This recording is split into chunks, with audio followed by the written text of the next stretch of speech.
Hermanos amados, hasta el momento ya vamos en el capítulo 2 de la primera carta de Juan. Llegamos hasta el versículo 6 y hasta ahora nosotros hemos entonces visto, como les expliqué en los estudios anteriores, que en esta carta nuestro Señor Jesucristo nos escribe principalmente 10 cosas que son puntuales que el Señor quiere que nosotros que nosotros examinemos de nosotros mismos. Hermano Andrés, Jonathan, su cámara está encendida. Solamente déjelo en audio porque si no se nos va a ir el internet, se nos puede caer. Así que ahí se volvió a encender la cámara, hermano Andrés. Ahí sí, muy bien, perfecto. Y Pastor, sí, disculpe hermano. que lo molesté. Sí, dígame. ¿Usted me podría dar el numerito de la Biblia, de la donde están trabajando? Lo que pasa es que yo recién hoy día tengo mi Biblia aquí. Y ya, nosotros estamos en la primera carta de Juan. Pero Está, eso no sé si cómo explicarme. sí, no. ¿Cómo lo puso, Si usted cómo lo va, puso la Biblia? usted va al final de la Biblia, se va a encontrar con el último libro, que es Apocalipsis. Apocalipsis. Ya, el último libro es Apocalipsis. Justo antes de eso ¿Ya? está si usted va al comienzo de Apocalipsis, se va a encontrar con la carta de Judas, que está justo antes, ¿no es cierto? Lo estoy buscando. Sí, vaya. Si usted va al comienzo de Apocalipsis, se encuentra con la carta de Judas. San Juan Apóstol, dice acá. San Juan, ya, primera de San Juan, hay una segunda y una tercera. Son Dice, 3 cartas. ya, dice San Judas Apóstol. Ya, antes de San Judas, San Juan Apóstol. ya, pero ahí se tiene que fijar que diga 1 Juan, 2 Juan y 3 Juan. Hay 3 cartas cortitas. Son muy cortas. Una página prácticamente. Ya. Se fija arriba en la esquina, debiera decir cuál de las cartas de Juan es.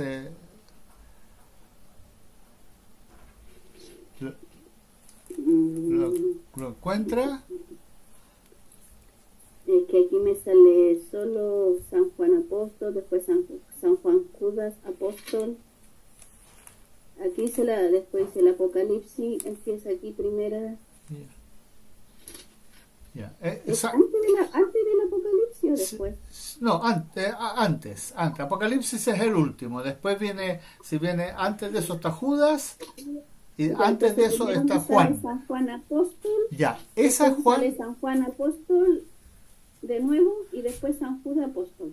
¿Cuál de los tres? El San Juan Apóstol. Ya, ya. ¿Ya? Ahora vaya Ya, vaya al comienzo de San Juan Apóstol. Dice salutación. ¿Ya? Y después que dice capítulo 1, ¿no es cierto? Un 1 grande. Sí. ¿Ya? Y si usted sigue bajando, va a llegar a un 2 grande. Ya. Es cortito, digamos. ¿Lo encontró? El 2 un número 2 grande. Al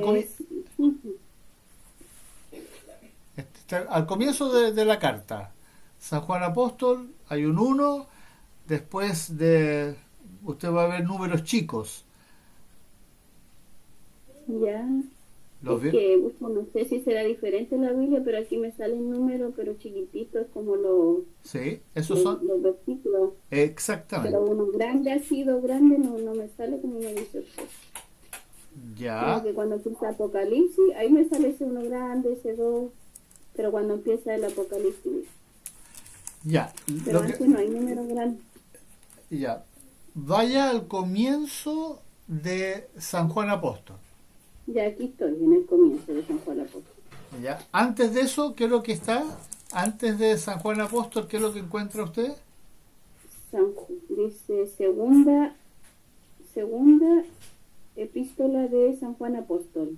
Ah, esa segunda, ¿se fija?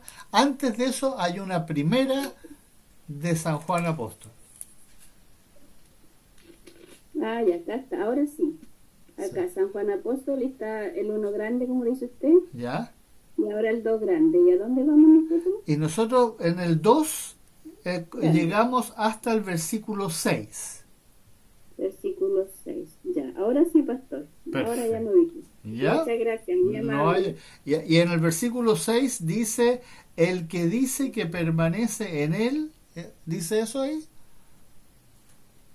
El que dice que permanece en él debe andar como él. Como Él anduvo. él anduvo. Perfecto. Como él Ah, anduvo. ya, hasta ahí llegamos, Ya. hasta ese Muchas versículo. gracias. No hay Muchas gracias, problema, pastor. encantado. Qué bueno Gracias que... por su paciencia. No, no, no, hermana, por favor. Qué bueno. Bueno, como les dije, les estaba explicando, esta carta, esta primera carta, tiene varias particularidades, varias cosas que son muy especiales y que necesitamos siempre volver a recordarnos para entender, como se dice, el contexto, qué es lo que quería lograr nuestro Señor Jesucristo por medio de su Espíritu cuando inspiró al apóstol Juan a escribir esta carta. Eso nosotros lo tenemos que tener claro para poder entender por qué él nos escribió esta carta casi al final del primer siglo, después de que la iglesia ya estaba hace 60 años en la tierra, ya existía, ya se había esparcido por todo lo que hoy día conocemos que es Turquía, Grecia, Roma, ya se había esparcido por todas partes, incluso había llegado más allá, pero especialmente Israel, por supuesto, lo que hoy día es Siria, Libia, todo ese sector, Etiopía, ya se había esparcido bastante la iglesia. ¿Y por qué el Señor decidió entonces escribir esta carta en ese momento? ¿Por qué no la escribió junto con todos los otros evangelios y las cartas paulinas y las cartas que escribió Judas? ¿Por qué las escribió al final? Y eso es importante para que nosotros comprendamos que hay una intención, como todas las otras cartas o epístolas o evangelios que están escritos en el Nuevo Testamento, todas tienen un propósito. El estudio anterior que hicimos fue el Evangelio de Juan, y eso también tenía un propósito. En ese caso el propósito era justamente que nuestro Señor Jesucristo se quería revelar a nosotros, y por eso escribió prácticamente una autobiografía de sí mismo. ¿Para qué? Para que nosotros le conociésemos. Conocer a nuestro Señor Jesucristo es ahora nuestra tarea número 1.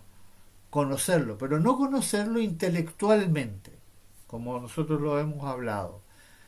Conocerlo intelectualmente lo pueden hacer incluso los que no creen en Él. Y de hecho hay gente que estudia a Jesucristo, pero no les interesa conocerle. Quieren saber de Él nomás. Y nosotros, muchos hijos de Dios, muchos cristianos, cometen ese lamentable error de conformarse con tener conocimiento general, intelectual de nuestro Señor Jesucristo. Y no se trata de eso, se trata de verdaderamente conocerle, pero conocerle en todo en todo sentido, digamos, no solamente dónde vivió, en qué lugares caminó, qué es lo que predicó, sino que cómo él es, cómo él piensa, cómo él siente, qué es lo que él nos quiere transmitir, cómo quiere trabajar con cada uno de nosotros. porque Él está con nosotros. Él lo dijo, voy a estar con ustedes todos los días del mundo, todos los días hasta el fin del mundo. Por lo tanto, nuestro Señor está presente. No lo vamos a ver, no lo vamos a escuchar, no lo vamos a poder tocar, ni oler, no va a haber ninguna forma de que nos contactemos con Él por nuestros sentidos. Sin embargo, sí por medio de la palabra y por medio del Espíritu, su Espíritu, que ahora está en nosotros. Si nacimos de nuevo, nuestro Padre que está en los cielos puso su Espíritu en nosotros para que al leer la palabra nosotros comencemos a entender quién es, cómo piensa, cómo siente y qué es lo que Él quiere hacer en nosotros para la gloria de Dios Padre. Entonces, en esta carta, que como lo dijimos al comienzo del estudio y creo que lo he repetido varias veces, es como que él estuviera escribiendo la carta a su novia, a la que él ama, que es su iglesia, y que él está preparando para ese día en que él la va a venir a buscar y se la va a llevar a la casa de su padre, como lo dice en el capítulo 14 del Evangelio de Juan. Entonces, en esta carta, el Señor va a marcar 10 cosas. 10 cosas que nosotros tenemos que comprender para hacer ajustes en nuestra vida y entender lo que Él quiere hacer en nosotros para que nosotros estemos entonces preparados para ese momento cuando Él venga a buscar a su iglesia. Y hasta el momento hemos visto 3. Del versículo 5 al versículo 7 vimos el punto número 1, que se enfatiza en el versículo 7. Del versículo 8 al versículo 10 vimos el punto número 2. Y del versículo 3 al versículo 6 vimos el punto número 3. Para que ustedes puedan hacer repasos si en algún momento lo quieren hacer, para revisar bien esas cosas que dijimos en ese momento. Ahora, del versículo 7 en adelante, el Señor va a volver a tomar un tema que ya había mencionado anteriormente, pero lo va a enfocar desde otra perspectiva. Y es muy interesante que pongamos atención a lo que vamos a leer del versículo 7 al versículo 11, porque aquí el Señor nuevamente va a tocar un tema que ya lo vimos, y lo vimos específicamente del versículo 5 en el capítulo 1, del versículo 5 al versículo 7, pero lo va a enfocar desde otra perspectiva. Así que, amados hermanos, antes de comenzar, quiero pedirle en esta noche a nuestra hermana Sandra, si por favor nos puede llevar en una oración para pedirle a nuestro Padre que nos ayude en este estudio sobre lo que Él nos dice en su palabra. Hermana Sandra, por favor.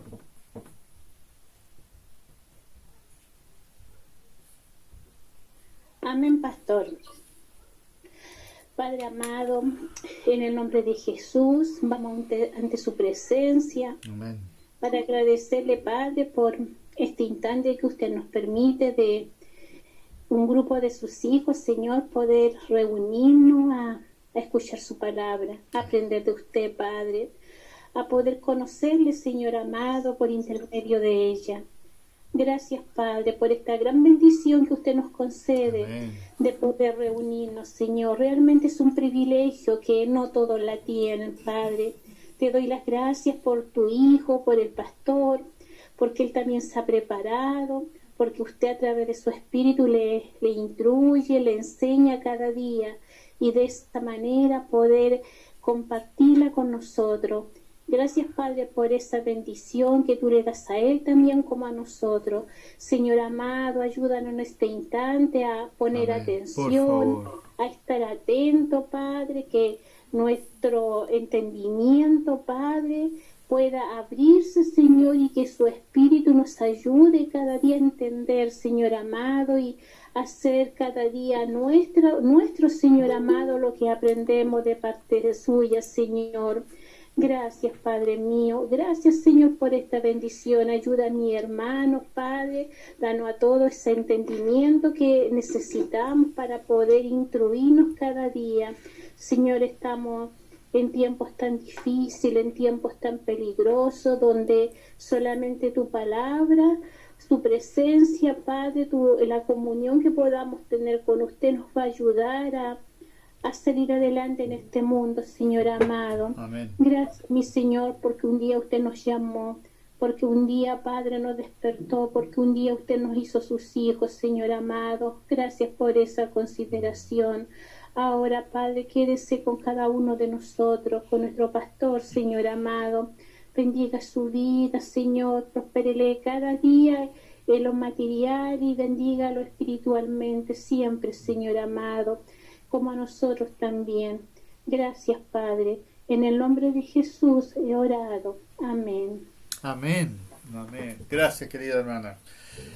Bien, vamos a leer entonces capítulo 2, primera carta de Juan, capítulo 2, del versículo 7 al versículo 11. Versículo 7 al versículo 11. Hermano Juan José, le puedo pedir a usted que doy gracias al Señor que se pudo conectar hoy día. Buenas noches, doctor. Buenas noches, hermanos. Sí, gracias al Señor pure. Amén. Del 7 al 11. Hermanos, no os escribo mandamiento nuevo, sino el mandamiento antiguo que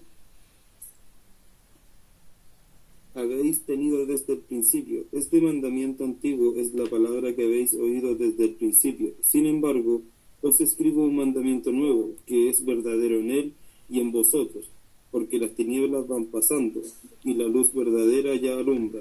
El que dice que está en la luz y aborrece a su hermano, está todavía en tinieblas. El que ama a su hermano permanece en la luz, y en él no hay tropiezo. Pero el que aborrece a su hermano está en tinieblas, y anda en tinieblas, y no sabe a dónde va, porque las tinieblas le han cegado los ojos. Gracias, hermano. Muchas gracias. Aquí hay que poner atención a ciertas cosas que nuestro Señor nos está diciendo nuevamente, solamente, como les dije anteriormente, que enfocado en otra dirección. En la primera lectura que hicimos en el capítulo 1, del versículo 5 al 7, el Señor nos está diciendo de que también habla justamente de la luz y de las tinieblas. Y ahí Él enfatiza en el tema de la comunión. La comunión es lo que nosotros hemos definido como una de las tres grandes o de los tres grandes grupos de mandamientos que tenemos en el Nuevo Testamento. Tenemos tres grandes grupos: la comunión, la santificación y la adoración. Todos los mandamientos que tenemos en el Nuevo Testamento, que son, si ustedes hicieran un estudio acabado y pusieran un puntito en todas las partes donde aparece un mandamiento explícito o implícito, podrían probablemente llegar a más de 400. Pero si los ordenaran, hicieran el trabajo de ordenarlo, se darían cuenta que los podrían ordenar en 70 mandamientos diferentes. Y si esos 70 mandamientos nuevamente ustedes los ordenan en énfasis que tiene cada uno, podrían llegar a tres grupos: la comunión, la santificación y la adoración. Eso es finalmente lo que el Señor presenta también en el Nuevo Testamento como nuevos mandamientos. Y el mandamiento de la comunión es un mandamiento muy particular porque cubre dos áreas principales. Una es la comunión que tenemos todos nosotros en Jesucristo, y la otra comunión es la que tenemos entre nosotros. Y por eso acá nosotros escuchamos recién lo que leía nuestro hermano Juan José, que el Señor comienza diciendo, el versículo 7, no os escribo mandamiento nuevo, sino el mandamiento antiguo que habéis tenido desde el principio. Bueno, ¿cuál es el mandamiento antiguo? ¿Ya? Ama a tu prójimo como a ti mismo. Nosotros sabemos que el Señor Jesucristo, cuando todavía hablaba con los judíos, estaba predicando en el pueblo judío, Él les enseñó que habían dos mandamientos importantes. El más importante es: amarás a tu Dios por sobre todas las cosas, con toda tu mente, con toda tu alma, con todas tus fuerzas, con todo tu corazón. ¿Ya? Ese es el más importante. Pero hay un segundo, que es: amarás a tu prójimo como a ti mismo. ¿Ya? Ese es el mandamiento antiguo, ¿ya?, al que se refiere el Señor cuando escribe aquí la carta. Y ese es el que nosotros tenemos desde el principio, desde el Antiguo Testamento. Todo el Antiguo Testamento repite una y otra vez ese mandamiento. Sin embargo, cuando llegó nuestro Señor Jesucristo, Él cumplió la ley, como se dice, y al cumplir la ley, Él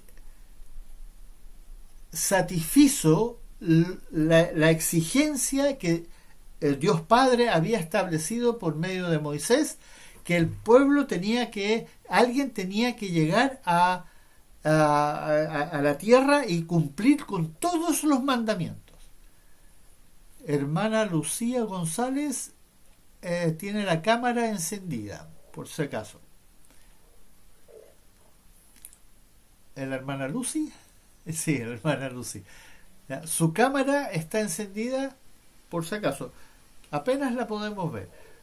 Pero, ya. Entonces, perdón, pastor, ahí va Lucía a apagarse. Ya, no hay problema, no se preocupe. Es solo para que no se nos caiga el internet, porque a veces cuando se encienden las cámaras se complica la red. Y ese mandamiento antiguo se cumplió con la venida de nuestro Señor Jesucristo. Y todo lo que era necesario que se cumpliese con la venida de nuestro Señor Jesucristo, de ahí en adelante iba a ser hecho nuevo. Todo ahí iba a comenzar lo que se llama la ley de la gracia. Ya no era la ley de los mandamientos, sino que ahora era la ley de la gracia. Y nosotros ahora estamos bajo esa ley. Sin embargo, todos los mandamientos del Antiguo Testamento pasaron al Nuevo Testamento, pero ahora están como que el Señor les subió el grado, los hizo incluso más precisos, más exactos, más complejos y más difíciles de guardar. Pero tenemos una enorme diferencia con respecto a todos los que vivieron bajo el Antiguo Testamento, bajo la ley de Moisés, bajo la ley de los mandamientos y de las ordenanzas, que nosotros hoy día no estamos solos. ¿Por qué? Porque tenemos al Espíritu Santo morando en nosotros. Y por lo tanto, nosotros hoy día gozamos de una gracia que todos los del Antiguo Testamento no gozaban. Y como dijo el Señor, justamente nosotros ahora recibimos gracia sobre gracia. ¿Y por qué? Porque mora el Espíritu Santo. Dios, el Espíritu Santo, el Espíritu de Cristo mora en nosotros. Y por lo tanto, nosotros hoy día tenemos una ventaja enorme sobre nuestros antepasados que no tuvieron esa bendición, por decirlo así, de tener al Espíritu Santo constantemente en nosotros. Ellos recibían, el Espíritu podía venir sobre ellos y los ayudaba a profetizar, a escribir cartas, a enseñar, pero se iba. El rey David escribió los salmos llenos del Espíritu Santo. Y el Espíritu Santo muchas veces lo guiaba a tomar decisiones, pero luego se iba. ¿Y por qué esa diferencia? Porque ellos no habían nacido de nuevo. Nosotros nacimos de nuevo. Y eso se produjo después de Pentecostés. Por eso la fecha que viene ahora es una celebración, hermanos, de una importancia absolutamente relevante. Es una fecha para la Iglesia de una importancia que no se puede realmente dimensionar. Y necesitamos realmente aprovechar ese día. Y este año va a ser el 24 de mayo y nos debemos preparar para esa celebración. Pero entonces, ahí terminó el antiguo, antes de Pentecostés terminó lo que uno podría decir los antiguos mandamientos, y nacen los nuevos mandamientos, que recién fueron escritos 30 años después de Pentecostés. El Nuevo Testamento no empezó a aparecer inmediatamente. Pablo, que fue el primero que empezó a escribir aproximadamente en el año 50, junto con Marcos, que algunos dicen que también escribió en esa época el Evangelio de Marcos, y de ahí en adelante empezaron a aparecer las primeras cartas inspiradas por el Espíritu Santo. Habían otras que ya habían sido escritas, pero no eran inspiradas por el Espíritu Santo. Tenían enseñanzas, claro que sí, servían para enseñar la palabra, sí, pero no eran válidas como lo fueron las cartas que aparecieron después. Y después de eso, del año 50 en adelante, recién empezaron a circular las primeras epístolas que nosotros tenemos en el Nuevo Testamento, y eran escritas a mano, y de ahí en adelante fueron reproducidas de la misma forma, escritas a mano por otros escribas, personas que se dedicaban a reproducir las escrituras para irlas copiando y repartiendo. Y ahí aparece este nuevo mandamiento. Y este nuevo mandamiento nosotros lo tenemos justamente, y dice, el Señor mismo lo dice, si ustedes van al Evangelio de Juan, en el capítulo 30, en el Evangelio de Juan, capítulo 13, está el nuevo mandamiento. Al final del capítulo 13 del Evangelio de Juan, o en algunas dice Evangelio de San Juan. Yo lo tengo, pastor. Por favor, hermana Nayar, si nos puede leer el 34 y el 35. Dice: un mandamiento nuevo os doy, que os améis unos a otros, como yo os he amado, que también os améis unos a otros. En esto conoceréis que todos que sois mis discípulos, si tuviereis amor los unos con los otros. Muchas gracias. Importante entender que a ese nuevo mandamiento se refiere, volviendo, estamos ahora de vuelta en la primera carta de Juan, en el capítulo 2. Aquí dice en el versículo 8: sin embargo, os escribo un mandamiento nuevo, que es verdadero en Él, en Jesucristo, y en vosotros. Pero sin embargo, en este caso la carta no dice cuál es el nuevo mandamiento. No se refiere a lo que pero se está refiriendo a eso que acabamos de leer, que lo dijo el Señor Jesucristo: un nuevo mandamiento os doy, que os améis los unos a los otros. Ya no es ama a tu prójimo, ¿ya? Ahora es amarnos entre nosotros. Pero, como lo leyó nuestra hermana Nayar, y dice ahí el Señor, dice, pero como yo os he amado. Ya no es el amor que nosotros debemos tener hacia el prójimo, que es un amor mucho más fácil de comprender. Nosotros nos relacionamos mucho con ese amor hacia el prójimo. Pero este amor del que está hablando nuestro Señor es el amor que Él nos tuvo a nosotros. Nosotros nos explayamos extensamente sobre ese punto, porque ese amor es un amor muy difícil para nosotros de comprender, a pesar de que la palabra es muy fácil, es muy conocida y se relaciona con muchas cosas que nosotros amamos, pero son cosas con las cuales nosotros nos podemos relacionar en cuanto a lo que nos gusta o lo que nos produce placer a nosotros. Pero en este caso, este amor al que se refiere nuestro Señor y que Él dice, como yo os he amado, es el amor que está explicado en 1 Corintios capítulo 13. Y ese amor es el amor sacrificial. Y ese amor no nos va a nacer, no va a ser nunca algo que va a proceder de nosotros espontáneamente, sino que es algo que yo decido amar. Y yo decido amar no importando las circunstancias, no importando nada.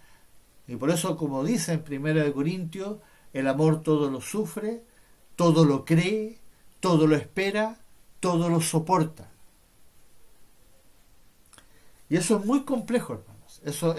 Eso, por eso digo, no es algo que van a hacer de nosotros. Sin embargo, sí somos capaces de amar de esa manera, no por nuestra capacidad o porque yo me esfuerce o porque yo lo decida o yo quiero amar así, Señor, sino que porque Él lo va a hacer en nosotros, nuestro Señor Jesucristo, por medio de su Espíritu, lo va a hacer posible en nosotros en la medida en que yo tenga una comunión con Él. Y ahí está la relación con lo que estamos estudiando acá. En el capítulo 1, si ustedes se fijan, esta misma carta, la primera carta de Juan, en el versículo 5 en adelante, va a hablar de esa comunión que nosotros tenemos que tener. En el versículo 6, si decimos que tenemos comunión con Él, ¿ya?, y andamos en tinieblas, no practicamos la verdad. Ahí está hablando de que el autoengaño que nosotros muchas veces decimos. Mucha gente dice, no, yo tengo comunión con Jesucristo, pero siguen andando en tinieblas. Tinieblas significa error. Seguir andando en lo que yo creo, en lo que a mí me gusta, en lo que yo pienso, en lo que yo opino, en lo que yo aprendí del mundo. Todo lo que yo aprendí del mundo es tinieblas. Lo que yo aprendo del Señor, de la palabra del Señor, es luz. Y ahí está eso va a ser siempre el contraste. Las tinieblas son lo que procede de la mente humana y la luz es lo que procede de nuestro Señor Jesucristo. Y por eso, justamente en el versículo 6 del capítulo 1 dice, al final, no practicamos la verdad. No es que no somos cristianos. Somos cristianos, pero no practicamos la verdad, porque seguimos las tinieblas. Nos estamos engañando. Pero miren lo que dice el 7. Pero si andamos en luz, como Él está en luz, tenemos, y aquí viene la comunión unos con otros. Y la sangre de Jesucristo nos limpia. Comunión los unos con otros. Esa comunión es este nuevo mandamiento, amarnos los unos con los otros. Pero para eso tenemos que andar en la luz. ¿Y qué es andar en la luz? Es andar en Jesucristo. ¿Okay? Pero ¿cómo ando yo en Jesucristo? Si guardo sus mandamientos, si permanezco en Él. Volvemos entonces a ese punto importante de permanecer en Jesucristo, que fue la gran enseñanza que él dio en el capítulo 15 del Evangelio de Juan. Entonces es muy importante entender esto de la comunión y del amarnos los unos a los otros. Está íntimamente relacionado. Si ustedes vuelven al capítulo 2, acá estamos de nuevo del versículo 7 al 11. Miren lo que dice el 9. El que dice que está en luz y aborrece a su hermano, está todavía en tinieblas.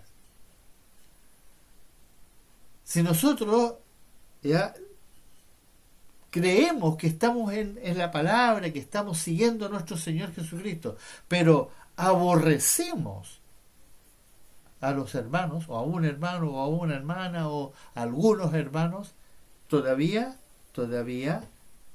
estamos en tinieblas. Pero, como dice el 10, el que ama a su hermano permanece en la luz. Y ahí está nuevamente este permanecer en Jesucristo, capítulo 15 de Juan. Permanece en la luz. Y por lo tanto, si yo permanezco en la luz y amo a mi hermano, entonces no va a haber tropiezo. En él no hay tropiezo. En ese hermano, en ese cristiano, en ese hijo de Dios, en ese nacido de nuevo, no hay tropiezo. Eso es lo que el Señor quiere que finalmente se cumpla en nosotros.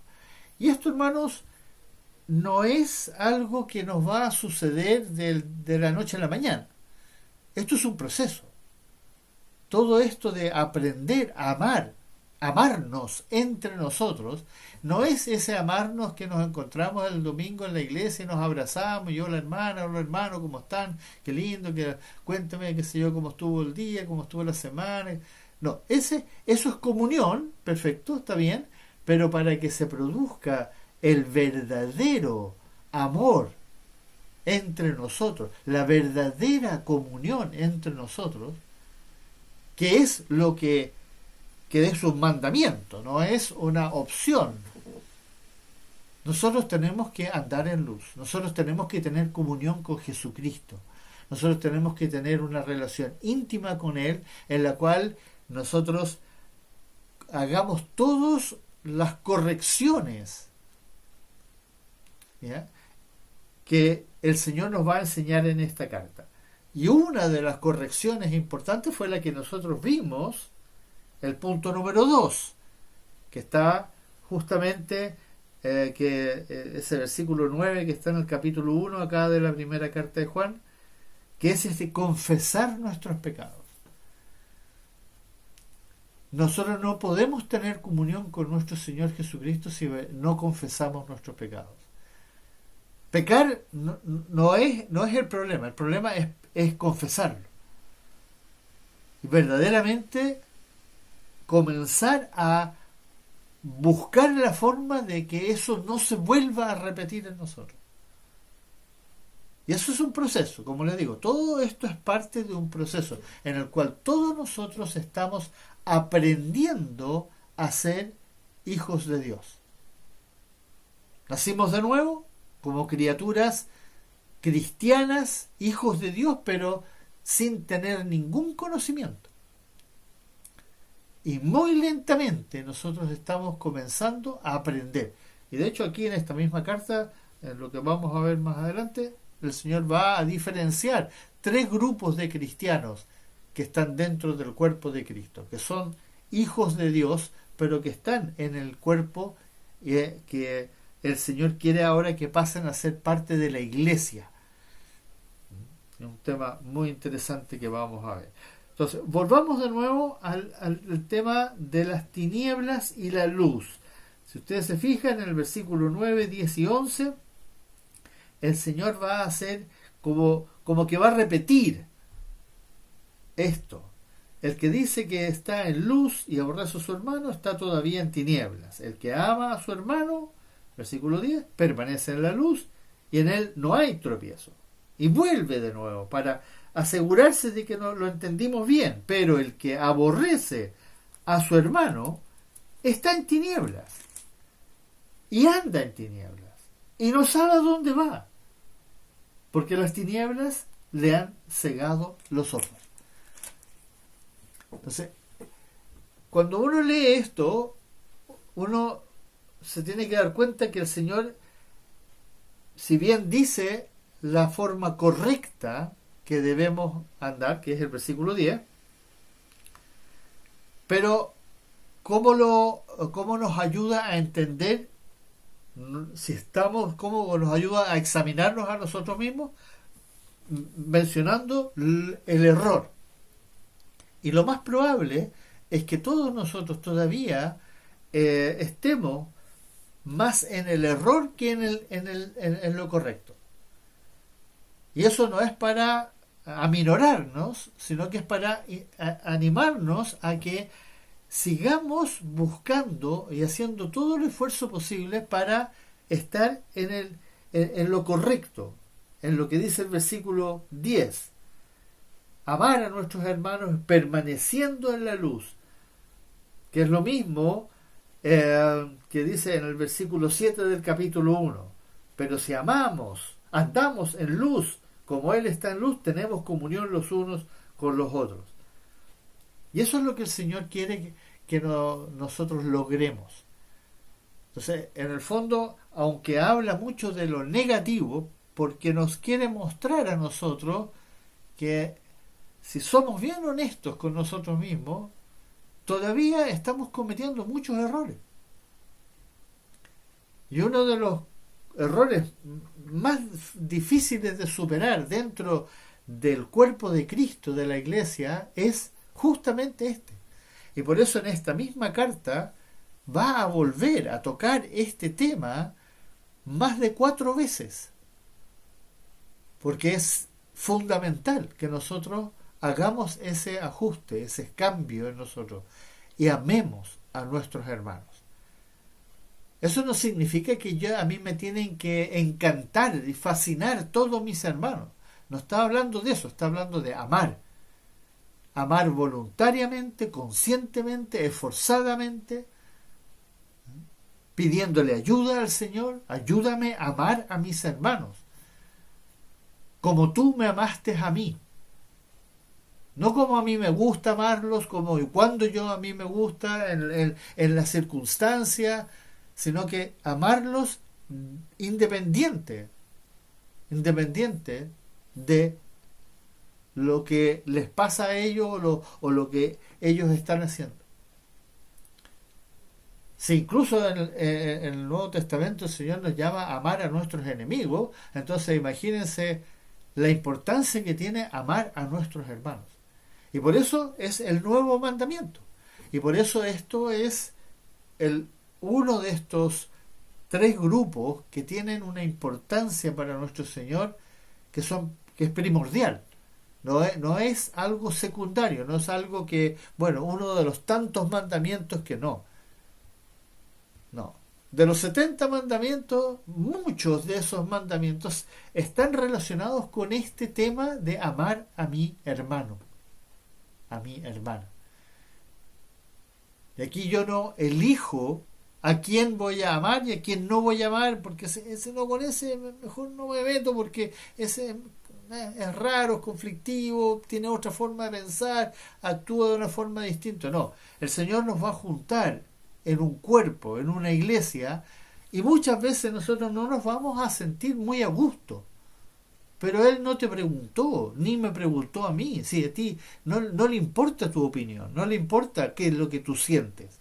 Él le importa que tú le obedezcas, y le creas, y le sigas. De eso se trata ahora. Él no nos vino a preguntar, Él no le preguntó a sus apóstoles, oye, Pedro, ¿a ti te cae bien Juan? ¿Lo incluimos o lo dejamos afuera? ¿Qué tal Judas? No le preguntó. No, Él los llamó, Él llama a quien quiere llamar y junta a quien Él quiere juntar. Y Pedro y Juan tuvieron serios problemas. Entonces, el Señor consciente de la dificultad, porque todos los mandamientos del Señor son sumamente difíciles de guardar, no hay ninguno que sea así como lo hago con facilidad. Tal vez una o dos veces lo haces con mucho gusto, con muchas facilidades, muy espontáneamente, pero tal vez te va a llegar el momento en que vas a tener que guardar un mandamiento que lo hacías con mucha facilidad y te encuentras con una situación en la cual ese mandamiento no lo puedo guardar. Entonces, no nos creamos autosuficientes en esto de guardar su palabra. Al contrario, tenemos que entender que somos, como lo he dicho en otras ocasiones, literalmente mendigos espirituales. Somos pordioseros. Somos totalmente inútiles, incapaces de guardar siquiera una palabra del Señor, si no es por su gracia, por su espíritu, por su intervención. Y por eso el Señor insiste, y Él lo dijo con todas sus palabras: separados de mí, nada podéis hacer. Así de categórico, nada podéis hacer. Y nosotros tenemos que comprender eso. Y por eso el Señor va a insistir tanto en esto de la comunión con Él, pero no con Él a solas, porque esa comunión es como sencilla, todo bien, estoy tranquilito en mi casa, nadie me está molestando y yo ahora tengo comunión contigo. No, yo quiero tener comunión contigo en medio del desastre, en medio de todo lo que te está pasando. Yo quiero tener comunión contigo porque en ese momento yo te voy a ayudar a guardar mis mandamientos. Y entonces vamos a ser sal y luz en el mundo. Entonces vamos a llevar fruto. Y vamos a glorificar a nuestro Padre que está en los cielos. Entonces aquí no es que el Señor nos esté dando otro punto más de los 10 puntos que hemos mencionado. No, está hablando de lo mismo que habló en el punto número 1 que leímos en el capítulo 1, del versículo 5 al versículo 7. Es lo mismo, solo con otras palabras, pero en el fondo es lo mismo. Y por eso lo relaciona con andar en luz o andar en tinieblas. Y recuerden, hermanos, las tinieblas no es la oscuridad de la noche o estar metido en los antros, sino que las tinieblas es cuando yo actúo y hablo, siento, pienso de acuerdo a lo que he aprendido del mundo. Eso es tiniebla. Y en medio de este mundo en el cual estamos inmersos y estamos invadidos, porque completamente invadidos, mucho más que antes, con toda la informática que hay en este momento, que es vertiginosa, nosotros hoy día estamos mucho más contaminados con las tinieblas que los que antes, cuando no había libros prácticamente, o no había tele, o casi no había radio. La gente podía leer un libro y se gozaban con leer un libro porque era todo lo que tenían, y lo leían a veces 1, 2, 3 veces, porque hasta que les llegara otro libro iba a pasar no sé cuánto tiempo. Entonces nosotros hoy día estamos llenos de información, excesiva información, y por eso justamente corremos el severo peligro de que el amor se va a enfriar. Y ese es el gran peligro de la iglesia. Estamos hablando de la iglesia, no del mundo, no voy a decir el mundo, estamos hablando de nosotros. La advertencia peligrosa que ya comenzaron a vivir en los tiempos en que la primera carta de Juan fue escrita. Sabemos por el libro de Apocalipsis que cuando el Señor le escribe a las 7 iglesias, le escribe a la primera, que es la iglesia de Éfeso, donde Juan, el apóstol Juan, era miembro de esa iglesia. Había sido pastor en algún momento, probablemente, no lo sabemos, no hay testimonio de eso, pero donde Timoteo había sido pastor de esa iglesia.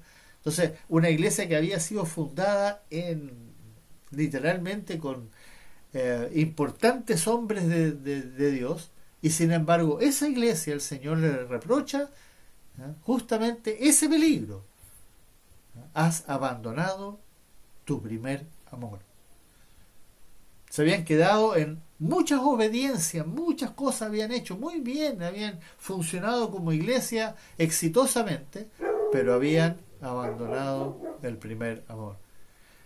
Y recuerden que la comunión es justamente eso del amor de Cristo. Esa comunión nosotros la tenemos que investigar, tenemos que orar para que el Señor nos ayude a tener esa comunión. No podemos creer que simplemente porque leemos la Biblia, porque oramos, porque vamos al culto, todo va a estar bien. Yo participo en un ministerio, yo predico la palabra, el otro enseña, el otro hace evangelismo. Entonces, eso le pasaba a la iglesia de Éfeso. Y el Señor le reconoce 6 cosas que eran maravillosas en esa iglesia. Pero les reprocha la más importante: dejaron la comunión conmigo. No lo abandonaron a Él, le estaban creyendo, le seguían, confiaban en Él, todo bien, tenían fe, tenían todo, estaba todo bien, pero la comunión. Y nosotros, hermanos, tenemos que cultivarla, y requiere esfuerzo. Y hoy día para nosotros es más difícil que nunca. Ya prácticamente no asistimos a la iglesia. Por ejemplo, imagínense, aquí en este momento tenemos comunión con nuestro Señor Jesucristo en su palabra. Está bien. Pero estamos por un medio electrónico, no estamos compartiendo, no se está produciendo el roce necesario. Recuerden que para que las piedras puedan ser redonditas y lisas, el Señor las junta y las mete entre una bolsa y las hace que se rocen entre ellas hasta que queden suavecitas. Y por eso la comunión en la iglesia, en el cuerpo de Cristo, es tan importante. Aunque no nos guste, aunque lo mismo que pasó con los apóstoles, Él los hizo chocar entre ellos. ¿Pero para qué? Para pulirlos. A Pablo y a Pedro los confrontó en un momento, los 2 grandes apóstoles, y chocaron, tuvieron un encontrón fuertísimo, y Pablo tuvo que corregir severamente al gran apóstol Pedro, pero eso era para que los 2 crecieran en la gracia y en el conocimiento de nuestro Señor Jesucristo. Pero si toda nuestra relación va a ser por medio de un medio electrónico como este, entonces estamos todos sumamente felices en nuestra casita y no vamos a tener problemas entre nosotros. Pero el tener ese roce entre nosotros nos hace crecer en nuestro Señor Jesucristo. Y esa es la comunión que Él quiere que nosotros tengamos. Por eso Él fundó la iglesia, y la fundó no separados en sus casas, sino que en un lugar donde había un encuentro físico, y ahí se van a producir roces, es inevitable. Y ahí es cuando yo tengo que humillarme, ahí es cuando yo tengo que amar a mi hermano, a mi hermana, aunque de repente me sacan, como uno dice, canas verdes, pero no puedo seguir pensando en mí, sino que tengo que obedecer a mi Señor y decir: Señor, ayúdame a amar a mi hermano. No es una opción, hermanos amados, es un mandamiento. Aquí el Señor lo está diciendo con todas sus letras, que si yo no amo, entonces yo no estoy en la luz. No puedo seguir engañándome. Él lo está diciendo, no lo estamos diciendo aquí los bautistas o la iglesia de Zapallar o yo, sino que ahí el Señor lo está diciendo. Y hay que poner atención a lo que Él está diciendo, porque si no, nos vamos a seguir engañando. Y ciertamente, hermano, como les digo, es un proceso engorroso. ¿Por qué? Porque nosotros estamos todos enfermos. No se olviden nunca que estamos muy enfermos espiritualmente hablando. Procedemos de las tinieblas. Las tinieblas son para nosotros nuestro lugar seguro. Nosotros nos manejamos en las tinieblas. Porque nuestra naturaleza humana, que es nuestra enfermedad, se goza en las tinieblas. Ahí nos podemos manejar. Somos todos campeones. Pero cuando entramos a la luz, ahí se complica la cosa. Porque en lo espiritual no tenemos cero conocimiento. Y ahora, si ustedes leen la carta a Romanos, carta de Gálatas, tenemos que vivir en el espíritu, que es completamente contrario a nuestra naturaleza humana. Salir de las tinieblas a la luz.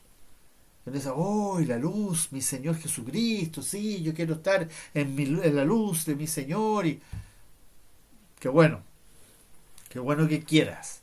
Pero ahora prepárate, porque en la luz tú te vas a dar cuenta lo inmundo que eres, lo incapaz que eres, lo carnal que eres. Y por eso el Señor insiste tanto en esto de las tinieblas y la luz. Y como termina el versículo 11, el final es: el que anda en tinieblas no sabe a dónde va. No sabe a dónde va. En lo espiritual, por supuesto. Sabe en las tinieblas, sabe a dónde va. ¿Y por qué no sabe? Porque las tinieblas le han cegado los ojos. Qué excelente forma de explicarnos nuestros ojos espirituales, que cuando leemos la palabra decimos amén. Gracias, Señor, por tu espíritu que me explicó tu palabra. Pero me doy media vuelta y las tinieblas vuelven y me ciegan los ojos espirituales y vuelvo a la carne. Y esa lucha va a estar ahí. Ahora, no es excusa, hermano, no es para decir, bueno, yo soy humano, yo tengo la enfermedad, yo tengo la naturaleza humana y el mundo me tiene invadido, tengo tantos problemas, qué sé yo, y pura excusa nomás. Es cierto que todo eso va a estar alrededor nuestro y constantemente, pero no tenemos excusa. El Señor está con nosotros todos los días hasta el fin del mundo. Eso no es opcional, no es que yo en algún momento estoy solo, Señor, me dejaste solo. No, el Señor nunca te dejó solo. Tú te soltaste de Él, tú seguiste las tinieblas, tus ideas, tus pensamientos, tu opinión, tus sentimientos, tus emociones, y te olvidaste de que estaba a tu disposición. Lo único que tenías que hacer era volverte y orar, y clamar, y rogar, y humillarte, y reconocer: la embarré, Señor, la embarré. Otra vez, Señor. Eso es todo lo que el Señor... Por eso Él nos dijo justamente en el capítulo 1, versículo 9, confiesa tus pecados, porque yo soy fiel para perdonarlos todos y más encima limpiarte de toda maldad. Pero tenemos que confesarlo. Yo no puedo simplemente ir: Señor, pequé, perdóname, Señor, perdóname, pequé, perdóname. No, ¿qué pecado cometiste? ¿Cuál fue tu pecado? Cuéntamelo, a ver, explícamelo. Pero si tú lo sabes, Señor, tú lo sabes todo. Sí, es cierto que Él lo sabe todo. Pero eso no es lo que el Señor te está diciendo ahí. Él le dice: confiesa tus pecados. Confiésalo, con todas sus letras. Y eso tenemos que aprender. Eso es lo que el Señor nos está llamando a hacer por medio de esta carta de amor. Recuerden que es como que nosotros somos su novia y Él está hablando a su novia, porque Él sabe que se tiene que preparar para ese día en que Él la va a venir a buscar. y quiere que esté preparada. Y por eso nos dice estas cosas. Hermanos, vamos a continuar del versículo 12 al 14. Aquí el Señor va a hacer como un paréntesis en medio de todo esto que Él está tratando con nosotros. Pero leámoslo, por favor, del versículo 12 al 14. Hermano Michelson, si nos puede leer, por favor, esos versículos 12 al 14.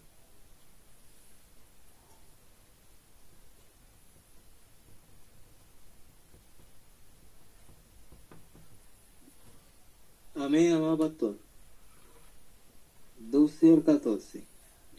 Os escribo a vosotros, hijitos, por vuestros pecados os han sido perdonados por su nombre. Os escribo a vosotros, Padre, porque conocéis al que es desde el principio. Os escribo a vosotros, jóvenes, porque habéis vencido al maligno. Os escribo a vosotros, hijitos, porque habéis conocido al Padre. Os escribo a vosotros, padres, porque habéis conocido al que es desde el principio. Os escribo a vosotros, jóvenes, porque sois fuertes y la palabra de Dios permanece en vosotros y habéis vencido al maligno. Amén. Amén. Gracias, hermano. Aquí el Señor hace este paréntesis que no está en otra parte del Nuevo Testamento, es muy interesante, pero definitivamente marca tres grandes grupos que están dentro de la iglesia: los hijitos, los jóvenes y los padres. A pesar de que lo presenta como mezclado. Primero habla de los hijitos, después habla de los padres, después de los jóvenes, después vuelve a los hijitos, vuelve a los padres y vuelve a los jóvenes de nuevo. Y siempre repite lo mismo. Lo dice como para que lo entendamos con distintas palabras. Y vemos esta diferencia que se produce entre ellos, porque cada uno de estos grupos tiene una característica. Los hijitos son los nuevos cristianos, por decirlo así. Esos cristianos que hace muy poco tiempo ingresaron se convirtieron, nacieron de nuevo, comenzaron a participar, pero también pasa muchas veces que hay algunos que lamentablemente se quedan ahí, se quedan pegados ahí, en esa parte. Y su característica es que a ellos, a los nuevos, los pecados les fueron perdonados, justamente. Y han conocido a Dios, al Padre, como dice al final del versículo 13. Los hijitos se les ha perdonado los pecados y han conocido al Dios. Pastor, se me escucha cortado. ¿Se escucha cortado? ¿Hay otros que también tienen problemas? No, pastor, yo escucho muy bien. Yo igual escucho bien. Pero igual acá escuchamos muy pegado. Escucho bien. Qué lástima, hermana Alejandra, debe ser ahí en la foresta entonces. Ojalá que se mejore la comunicación. Sí. Después. Ya. ¿Ya? Esa es la característica de los que nacieron de nuevo, se convirtieron, comienzan a participar dentro de la iglesia, están todavía y conocieron, digamos, los pecados les fueron perdonados y conocieron a Dios, Padre. Y así hay muchos cristianos que se quedan en se conforman con ese conocimiento, con ese nivel, por decirlo así. Y ahora nosotros tenemos que examinarnos dónde estamos nosotros. Y aquí tenemos que ser bien honestos. Los jóvenes, por otro lado, uno podría decir que son la gran mayoría de los cristianos. La gran mayoría de los cristianos pasan a ese nivel y se encuentran en ese nivel.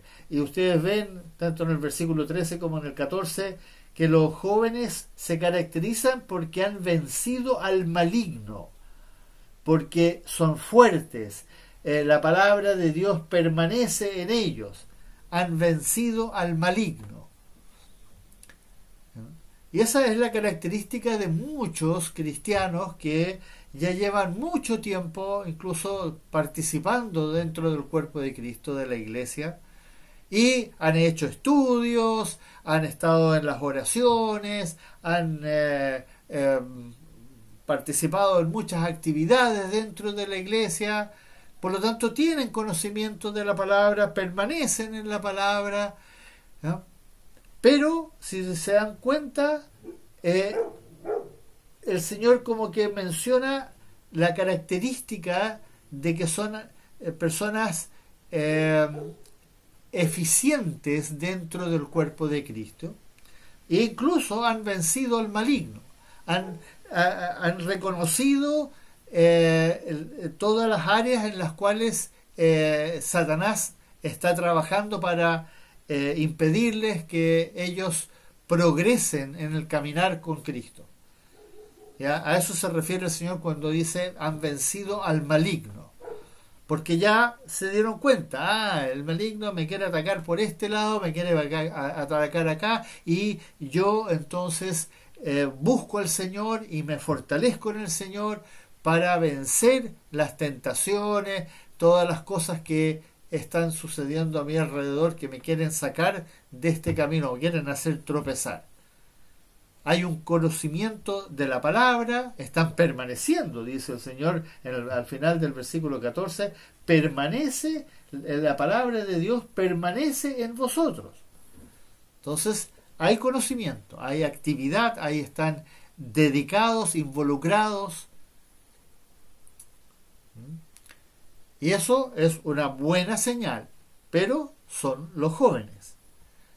Y ahora miren lo que le dice a los padres, a los que ya son no más ancianos, sino que simplemente para diferenciarnos usa hijitos, jóvenes y padres. Y con eso es fácil para nosotros entender los que tienen más experiencia. Siempre la diferencia entre los mayores con los más jóvenes. Los más jóvenes pueden tener mucho conocimiento, pero les falta experiencia. ¿Y cuál es la diferencia? Que los padres conocen al que es desde el principio. Conocen al que es desde el principio. Y esa es la madurez espiritual. Eso puede pasar con una persona que tenga poca edad, digamos. Puede ser una persona que tenga, no sé, sea menor de 50 años. No tiene que ser una persona mayor de 50 para que sea un padre espiritual, sino que perfectamente puede ser una persona más joven. Pero es alguien que conoce al que es desde el principio. Y ustedes recuerdan que la palabra de nuestro Señor Jesucristo, Él mismo dice que Él es, Jesucristo es el alfa y el omega, el principio y el fin, el que es desde el principio, nuestro Señor Jesucristo. Y eso es cuando uno conoce al Señor Jesucristo, entonces uno ya no es necesariamente el más activo dentro de la iglesia, el más dedicado a las cosas que funcionan dentro del cuerpo, sino que es alguien que verdaderamente ahora es una herramienta del Señor Jesucristo dentro del cuerpo de Cristo para fortalecer el cuerpo desde adentro. Pero son aquellos que tienen comunión con Él. Y aquí volvemos de nuevo al tema que vimos al comienzo. La comunión con nuestro Señor Jesucristo.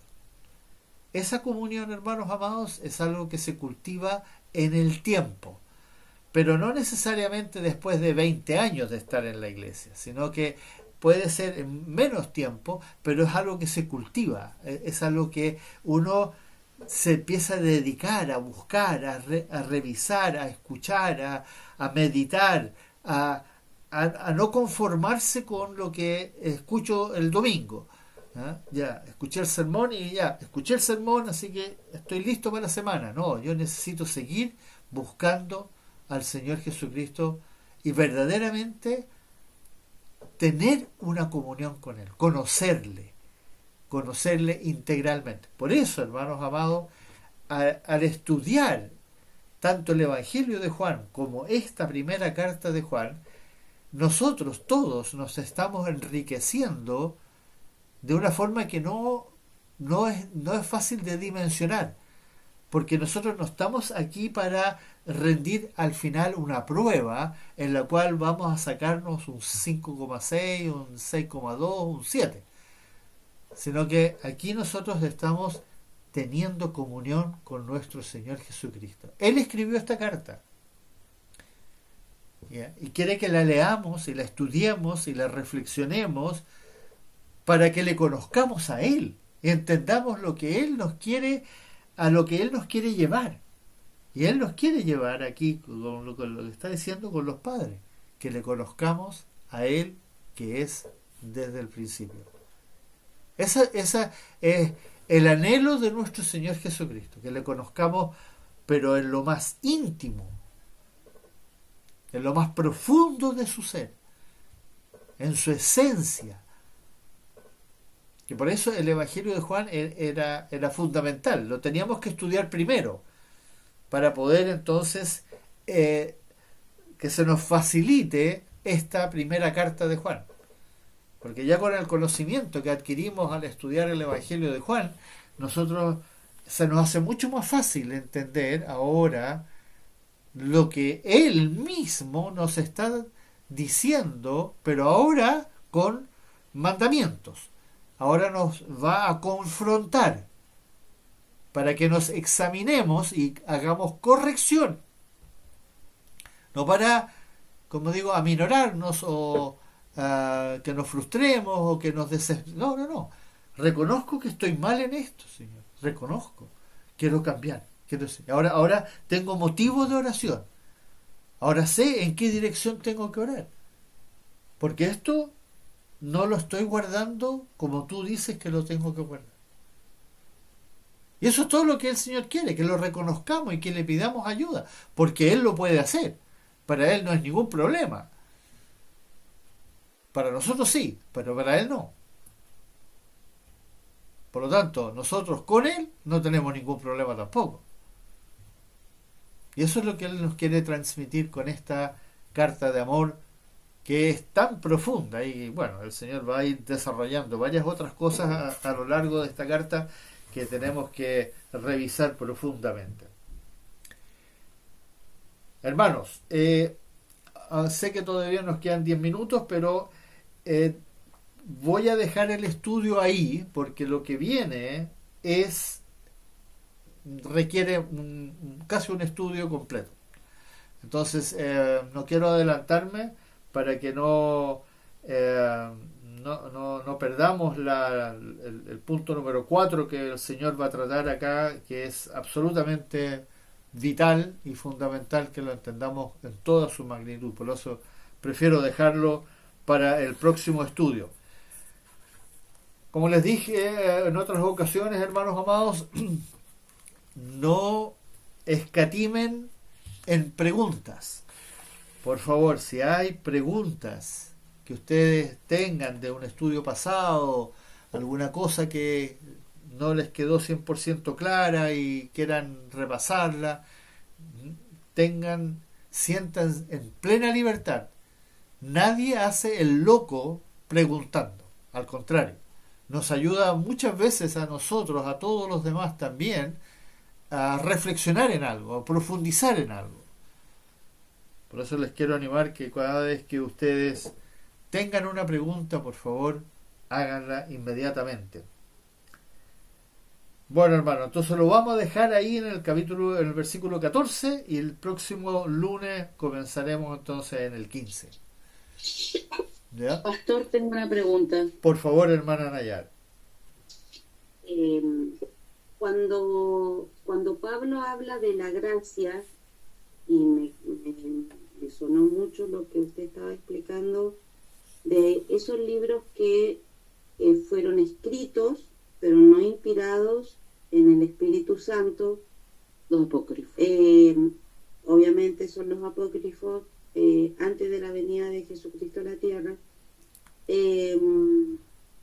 No es para debatir, sino que yo sé que lo que está escrito acá en la Biblia, como nosotros, es y fue guiado por el Espíritu Santo. Sí. Pero cuando uno tiene que hablar con una persona que tiene otras religiones, testigos de Jehová, los católicos que tienen su Biblia con otros, insisto, no es para debatir, sino que para dejar muy en claro cuál es la diferencia entre esos libros que fueron escritos bajo la guía del Espíritu Santo y los otros que fueron simples historias y relatar hechos anecdóticos o que tenían que ver con tribus, con pueblos, con creencias y todo lo demás. O sea, ¿cuál sería la forma de debatir eso sin, obviamente, entrar en un conflicto? Sí. De que esto fue por el Espíritu Santo, esto sí, esto no? ¿Por qué este libro está incluido en la Biblia y por qué este no? Eso sería mi... Es muy atrás de lo que usted estaba explicando, porque la verdad que quedé fascinada, pero me llamó la atención. Pastor, ella es mi hermana, estamos en la casa de mi tía Rachel y somos 3 acá en la habitación que estamos Amén. Qué bueno, hermana, qué bueno.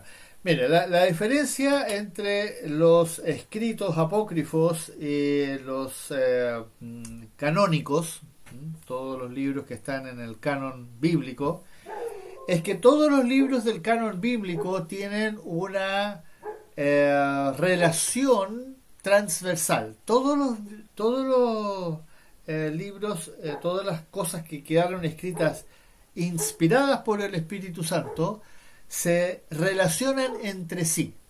Y por eso se demoraron tantos años en decidir cuáles libros eran y cuáles no eran canónicos. Canónicos significan inspirados por el Espíritu Santo o que iban a ser parte del canon bíblico. Y les tomó a muchos sacerdotes, pastores, que durante varios concilios estuvieron debatiendo sobre cada uno de los escritos. No fue una cosa que les cayó un libro del cielo, como dicen los mormones y los testigos de Jehová, sino que literalmente ellos leían y releían y volvían a leer. Y en esos tiempos, hermanos amados, no estaban solamente los 66 libros que nosotros tenemos en la Biblia hoy día. Existían miles de escritos, incluso de los apóstoles. Pedro escribió muchos, Pablo escribió muchísimos más. Los demás apóstoles también escribieron. Entonces, no fue una tarea así como que dijeron ya, a ver, este sí, este no. Sino que literalmente se dedicaron a estudiar. Y en ese proceso, el Espíritu Santo, obviamente, fue el que ordenó esto. Pero los apócrifos tenían, como uno podía decir, mucha relación con lo que estaba en los canónicos, estaba escrito en los canónicos, y por eso quedaron como libros de apoyo. Y bueno, sabemos que a medida que el concilio, el concilio, sobre todo el concilio de Nicea, que fue el que determinó el canon bíblico, los 66 libros que nosotros tenemos en la Biblia hoy día, en ese momento, de ahí en adelante comenzó la contaminación de la Iglesia católica. En el momento en que Teodosio declara la religión cristiana como la religión del Imperio Romano, la religión oficial del Imperio Romano, y el cristianismo comienza a establecerse legalmente en el Imperio Romano, ahí en adelante muchos decidieron que los canónicos, los libros apócrifos, eran de valor para la enseñanza y la comprensión de la religión católica, ¿ya? Que católico significa universal, y ahí se empezó a contaminar literalmente la religión católica, y se empezó a producir muchas desviaciones dentro de la Iglesia católica. Sin embargo, los libros de la Biblia, que nosotros tenemos hoy día, los 66 libros que tenemos en la Biblia, permanecieron en la oscuridad, como se dice, en lo oculto, porque la Iglesia católica comenzó a perseguir después a los herejes cristianos que no se sometían a lo que el Imperio Romano, antes de que el papado naciera, establecía como las reglas. Tenían sus propias reglas. Y ahí se produce entonces justamente la separación del canon bíblico, 66 libros, con los libros apócrifos. Y en algunas corrientes católicas los libros apócrifos tienen mucho valor, y para los judíos también.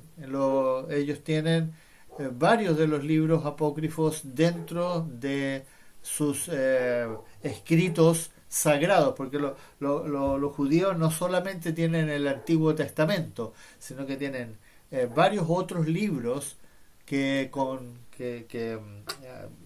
van paralelos al Antiguo Testamento.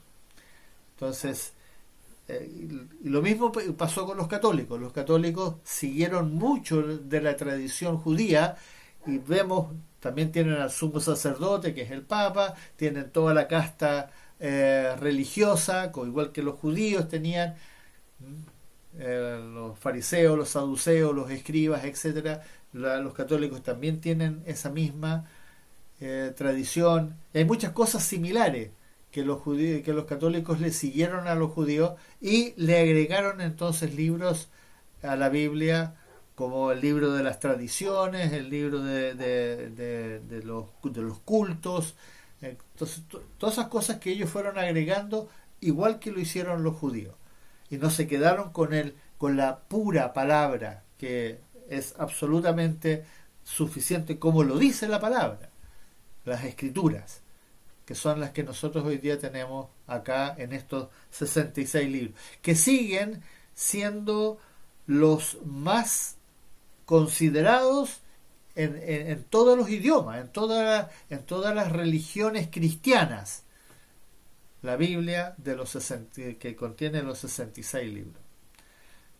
Esos 66 libros, si uno hace un estudio acucioso, se da cuenta de que cada uno de estos libros tiene como un par, como que está relacionado con algún otro libro.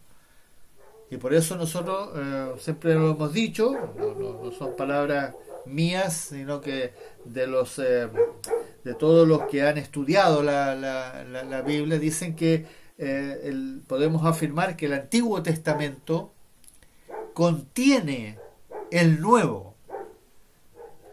Todo lo que el Nuevo está diciendo está en el Antiguo Testamento, pero el Nuevo Testamento explica el Antiguo Testamento. Y esa concordancia que hay a través de toda la Biblia nuestra, o la Biblia que tenemos nosotros, de estos 66 libros que componen el canon bíblico, tienen una concordancia, están relacionados. entre sí. Lo que no pasa con los apócrifos. Muy interesante su pregunta, hermana. Y vale la pena reflexionarlo porque ciertamente confunde cuando uno lee algunos apócrifos. Son muy interesantes y complementan también, pueden complementar, pero no pueden ser tomados como autoridad, como palabra de Dios. Así como, por ejemplo, yo predico, hago una prédica. La prédica no es la palabra de Dios, sino que la prédica explica la palabra de Dios, pero tiene que ser basado en la palabra de Dios. No puede ser que yo predique algo que sea un tema muy interesante y de actualidad y lo predique diciendo que el Señor quiere que nosotros entonces hagamos paz en el mundo y que el Señor nos insta a que nosotros hagamos esto y lo otro, pero no me estoy refiriendo, no estoy exponiendo la palabra que dice eso, que cómo lo debo hacer, sino que yo meramente asumo que el Señor quiere eso porque el Señor es bueno, porque el Señor ama, porque el Señor... Entonces, pero no estoy exponiendo su palabra. Y los libros apócrifos hacen eso. Incluso los libros que escribieron los apóstoles, que existen o están en bibliotecas, hay reproducciones de esos libros, también enseñan cosas que están relacionadas con la palabra, pero no son inspirados, a pesar de que las escribió Pablo, a pesar de que las escribió Pedro, o Tomás, o Judas, que también escribió, no me refiero a Judas Iscariote, sino que Judas, el hermano de Jesús, o Santiago, que también escribió otros libros, pero no son inspirados. Se nota que no, que son como prédicas, que son como enseñanzas que explican lo que está escrito. Pero lo que está escrito es lo único que vale. Y por eso toda prédica debe ser sujeta a lo que está escrito.